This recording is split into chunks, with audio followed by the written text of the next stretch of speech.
اور ستھرا پنجاب کے تحت صفائی کا انتہائی منظم نظام بنایا گیا ہے۔ عید کے تیسرے دن کا آپریشن رات 12 بجے تک چلے گا۔ تقریباً 3,60,000 ٹن سے زائد علائشی ٹھکانے لگائیں۔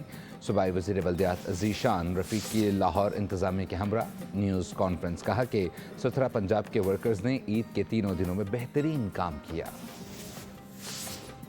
ابھی تک نان سٹاپ ہمارے ورکرز جو ہیں وہ کام کر رہے ہیں اور پورے پنجاب کے طول و عرض پہ 1,84,000 ہمارے یہ جو ہیروز ہیں، وزیر اعلیٰ پنجاب مریم نواز شریف کے جو ہیروز ہیں، ہمارے سینیٹری ورکرز ہیں، انہوں نے بہت محنت کی ہے اور ان کو ہم سلام پیش کرتے ہیں۔ اس کے علاوہ اس عید آپریشن میں اس سال 60,000 سے زائد ہماری اسپیشلائزڈ مشینری اور وہیکلز کا استعمال کیا گیا ہے۔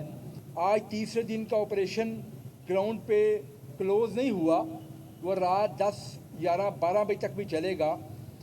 اس سال ابھی تک ہم نے جو ٹوٹل ٹنج اٹھائی ہے، جو ہم نے علائشیاں اٹھائی ہیں، اس کا وزن 3,60,000 ٹن سے زائد ہو چکا ہے ابھی تک۔